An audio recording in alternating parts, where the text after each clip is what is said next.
జై వీరబ్రహ్మ జై గోవిందమాంబ జై.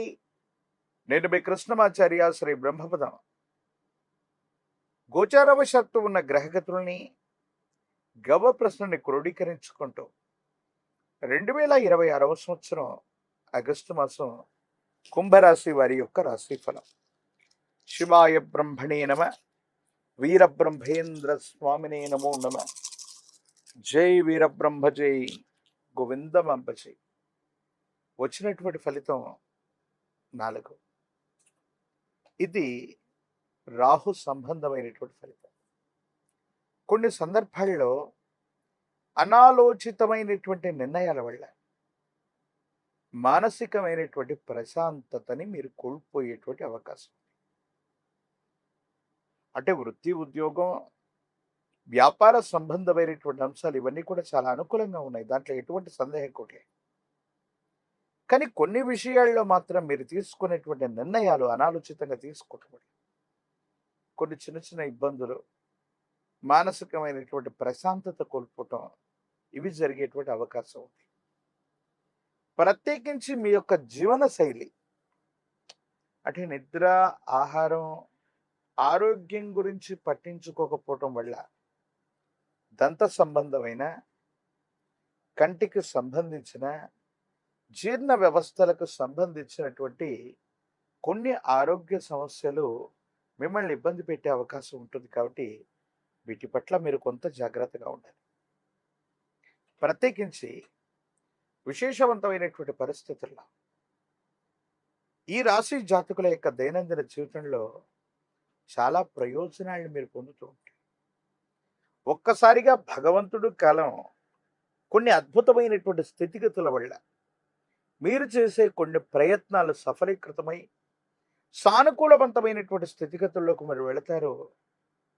చాలా ఉన్నతమైనటువంటి పరిస్థితుల్ని, ఉన్నతమైనటువంటి అవకాశాలని చేజెక్కించుకోగలుగుతారంటంలో ఎటువంటి సందేహం కూడా లేదు. బ్యాంక్ బ్యాలెన్స్ పెరుగుతుంది. ఆర్థిక సమస్యలు తగ్గుముఖం పడుతూ ఉంటాయి.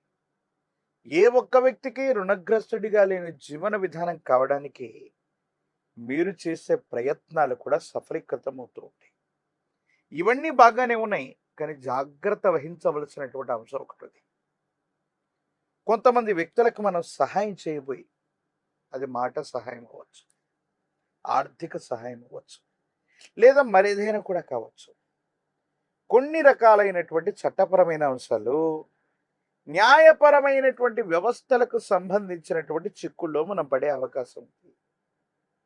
దీని పట్ల తస్మాత్ జాగ్రత్త. దీనివల్ల కొన్ని ఇబ్బందుల్ని మీరు ఎదుర్కొంటూ ఉంటారు.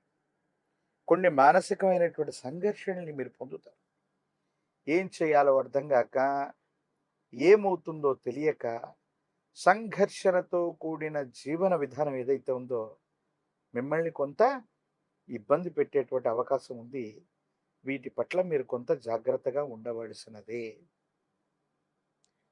కొన్ని సందర్భాల్లో అనిపిస్తూ ఉంటుంది, చెయ్యని పొరపాటుకి మనం ఫలితాన్ని అనుభవిస్తున్నాం. మన ప్రమేయం లేకుండా కూడా కొన్ని ఇబ్బందులు జరుగుతున్నాయి.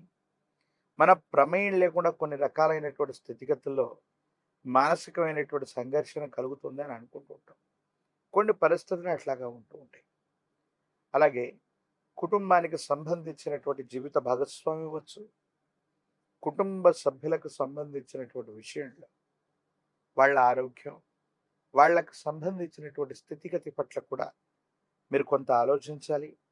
ఎప్పుడు పరధ్యానంలో ఉండటం, ఉద్యోగం మీద, ప్రత్యేకించి వ్యాపారం మీద ఉన్నటువంటి ఏకాగ్రత కుటుంబ సభ్యుల మీద లేకపోవటం వల్ల కొంత ఇబ్బంది ఉంటుంది.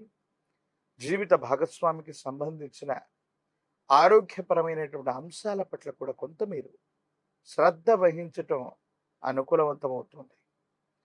కొన్ని సందర్భాల్లో మీరు తీసుకున్నటువంటి నిర్ణయాన్ని సన్నిహితులు అనుకున్న వాళ్ళు, సహచర మిత్రవర్గం కొంతమంది వాటిని వ్యతిరేకించే ప్రయత్నాలు చేస్తారు.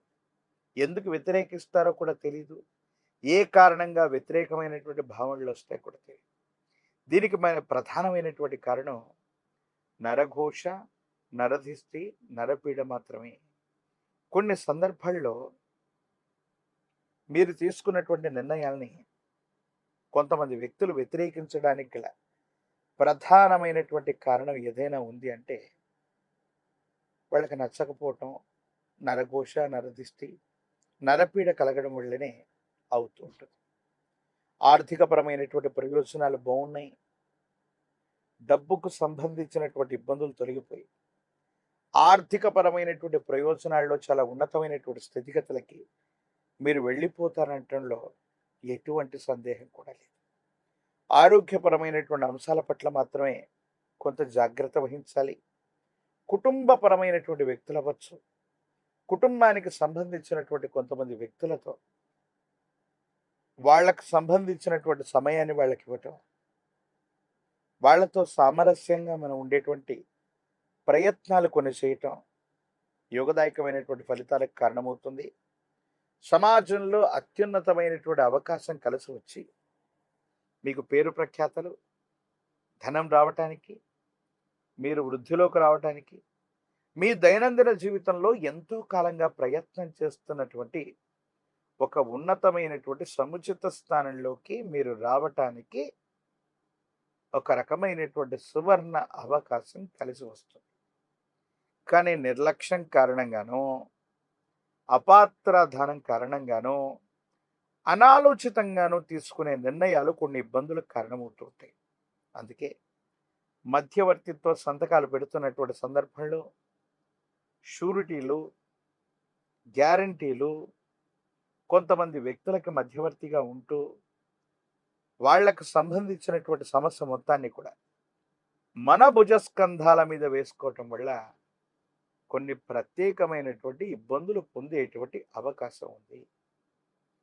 తీక్షణమైనటువంటి ఏలినాటి శని కారణంగా అపార్థాలు, అపోహలు, అపనిందలు ఎప్పుడూ పొంచి ఉండేటువంటి అవకాశం ఉంది. కాబట్టి తస్మాత్ జాగ్రత్తగా ఉండటం చెప్పదగినటువంటి సూచన. రాజకీయపరమైనటువంటి రంగంలో ఉన్నటువంటి వాళ్ళకి యోగదాయకమైనటువంటి పదవులు లభిస్తూ ఉంటాయి. జనాకర్షణ కలిగినటువంటి పదవి లభిస్తుంది. విద్యార్థులకి యోగదాయకమైనటువంటి కాలం. నిరుద్యోగులకు ఉద్యోగం లభిస్తుంది. వివాహం కానటువంటి స్త్రీ పురుషులకి కళ్యాణ గడియలో లభించేటువంటి అవకాశం కనిపిస్తుంది. ఏది ఏమైనప్పటికీ కూడా ఈ తీక్షణమైనటువంటి ఏలినాటి శనిలో కూడా అద్భుతమైనటువంటి ప్రయోజనాన్ని పొందడానికి శం శనైశ్వరాయ నమః అన్నటువంటి మూలమంత్రాన్ని అనునిత్యం కూడా విశేషంగా జపిస్తూ ఉండటం, నువ్వుల నూనె, ప్రత్యేకించి విశేషవంతమైన నలుపు రంగులో ఉన్నటువంటి ద్రాక్ష, జ్యేష్ఠ సమేత శని భగవానుడి యొక్క విశేషవంతమైన మందిరం లేదా నవగ్రహాల్లో ఉన్నటువంటి శని భగవానుడికి శనివారం పూట అందజేసిన తైలాభిషేకం చేస్తూ ఉన్న శని బాధలు సత్వరంగా తొలగిపోతాయి. అనుకూలవంతమైన ప్రయోజనాల్ని మనం పొందుతాం. శని భగవానుడికి కూడా ఈశ్వరతత్వాన్ని ఇచ్చినటువంటి కాలభైరవుడి యొక్క ఉపాసన మంచిది. కాలభైరవ రక్షణ ధరించిన, కాలభైరవ అష్టకాన్ని చదువుకుంటూ ఉన్న యోగదాయకమైన ఫలితాన్ని తప్పకుండా మీరు పొందే అవకాశం కనిపిస్తుంది. ప్రత్యేకించి అనునిత్యం మీరు స్నానం చేసేటువంటి నీటిలో తంత్రమాల చూర్ణాన్ని కలిపి అనునిత్యం కూడా స్నానం చేయటం వల్ల చాలా అద్భుతమైనటువంటి ప్రయోజనాల్ని మీరు పొందేటువంటి అవకాశం కనిపిస్తుంది. మరిన్ని వీడియోలు చూడటానికి గాను మన ఛానల్ని లైక్ చేయండి, షేర్ చేయండి, తప్పకుండా సబ్స్క్రైబ్ చేయండి.